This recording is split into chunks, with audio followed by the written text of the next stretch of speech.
Okay, I had promised you earlier today that I would do this video on Operation Exporter. Um, this is where things currently stand. The Axis are forming a defensive line here at El Agheila, and you've slowed way down. I think if I remember correctly, you moved down and you captured Benghazi, and then moved back. Your forces are currently kind of spread out, and you have no attack supply. Um,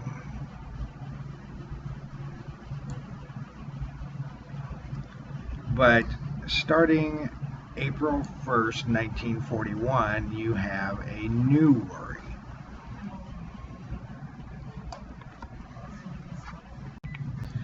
So you have several new worries coming up. This one is just the first. So over here on the far right of the map are the Vichy French. This is part of the French colonial empire that is under the control of the Vichy government. And the Vichy government, if you don't know, was the puppet government that basically controlled southern France because the Germans didn't want to spread out so far to garrison and govern the entire countryside. And while they remained neutral, they were susceptible to pressure from the Germans to do certain things.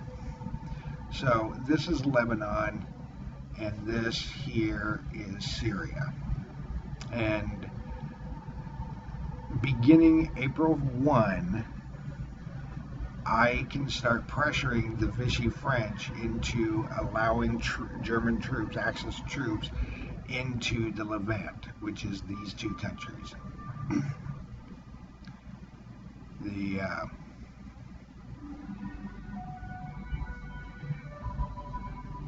They may grant me, they may say no, or they may allow me to base air units there, or they may allow me to base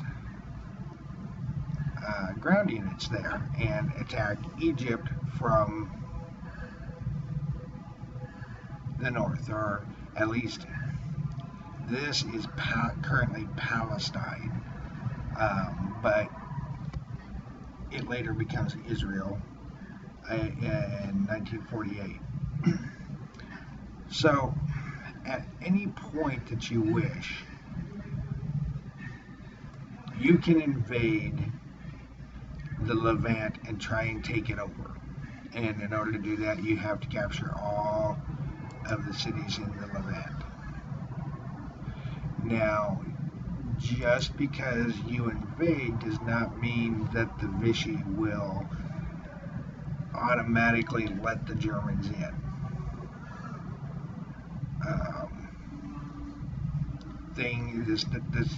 The status quo may remain the same.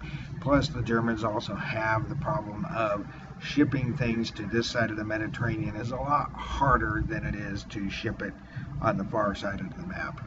And I'm already having problems with shipping supply, as you've seen. I'm sure you've seen. But historically, the British did invade both of these countries in order to prevent the Germans from using it as a base. Further to the east in Iraq, the Iraqis declared for the Axis and overthrew the government there and became a pro-Axis state. So this is also in part to secure their oil supply lines. There's another game which deals with that later. So at any time, and there is no penalty for doing so, at any time you can choose to invade the Levant and try to take it over. Right now, you don't have enough forces to do so.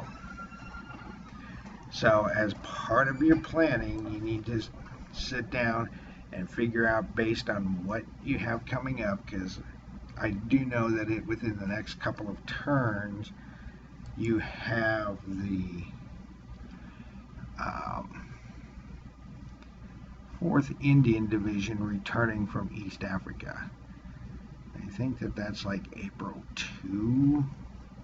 April 2, yeah, the 4th Indian Division returns. But you're also starting to send more and more things to Greece. And in March, I think it's April, is when the Germans invade Yugoslavia and Greece. Currently, Crete here belongs to the Allies, but as of June 1st, or June 1, 41, I believe that becomes Axis owned, and then I can begin to use it. Let's see. There should be a note in here. June 141, yeah, I control Crete. So it's no longer a case of just having Sicily over here. I also have Crete, which is closer to your rear. Now, the other thing that you have to worry about is that starting in September, I've been forgetting to draw out my 5th Army. I need to start remembering to do that.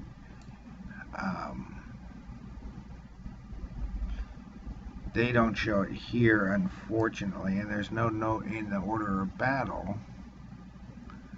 But there are a number of German special forces that start becoming available for operation. These forces, the German 1941 Special Forces, consist primarily of 2 airborne divisions, the 7th Fallschirmjäger and the 22nd Air Landing Division, plus an extra regiment. But they are primarily limited by the lack of air transport.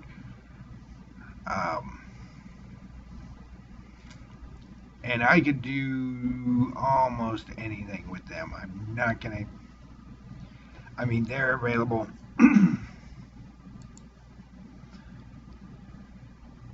from Crete. And I also own this island here. This is my island. I could potentially land on Cyprus, which is British owned. I don't know if there's anything here that talks about victory points.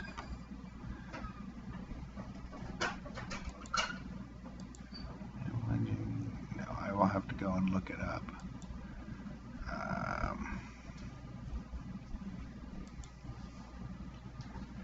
But there is,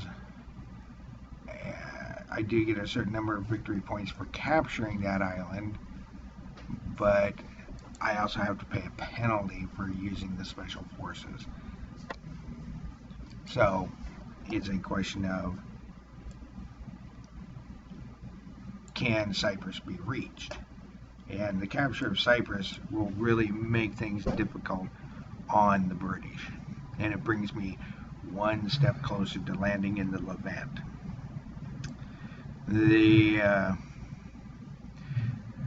In early 1942, I believe it's about March, the Italians get a small number of invasion forces. These forces are, excuse me, these are designated for the invasion of Malta only. That's the only operation that they can perform, and for the most part they have to do an amphibious invasion. But they can also do an airborne invasion, depending on if they have any transports available.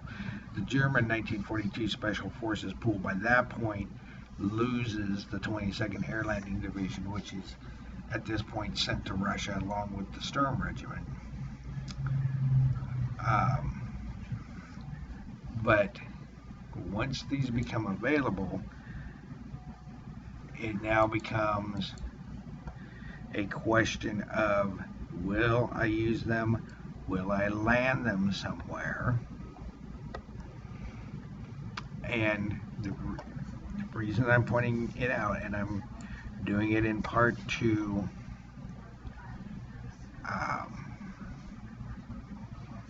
kind of scare you just a little bit. But Tobruk has nothing in it. Bardia has nothing in it. Mersa Matruh, nothing in it. El Alamein, empty. Alexandria, empty. Cairo, empty. All of your ports where your reinforcements appear are empty except for Suez. So I could potentially wreak all sorts of havoc in the Delta with an air landing. This here is your supply terminal. This is a supply terminal. This is very lightly defended with air defense. But, you know, I could probably easily capture the city and not only knock out your supply terminal here, I can block your access to your other supply terminal. These are things to keep in mind. And don't get me wrong, Braden. I understand that you're learning. There are some things that are going to happen that you're going to be like, oh, I never thought of that. I didn't know that that could happen. And I'm trying to help you by pointing out things that can happen. And that they have happened in other games that I've seen or games that I've played. So, the primary thing is that while you're continuing to push along here, and, you know, again, I understand you're in a position where you have no attack supply, so you're completely uncertain what to do. And I get it. The rules of this game are easy. The turns move quickly because there aren't that many counters. But it is a very difficult game because of the supply considerations. In Narvik, supply was very simple, very straightforward. You always seemed to have enough. You also went overkill just to make sure you had enough. Well, now this game, you're never going to have enough until probably late game for the Allies, if you can hold on that long. Myself, as you can see, I've got one step of supply here, or I've got two steps of supply there. And these are at the very limit of, and I may have to move this forward a couple of hexes to get this hex in. No, this hex could be in attack supply, but this is it. This is all that I've got, which I realize is more than you. But all this, every time I try to ship supply across, it always gets sunk. And I'm gonna have to look up the rules specifically because I don't remember if it's an advanced rule. But I may have to start shipping the supply through Tunisia, which will delay its entry, but it will make it safer. And Tunisia is over to the west of here. And again, there are other maps that cover that area. But, you know, you have two British non-arm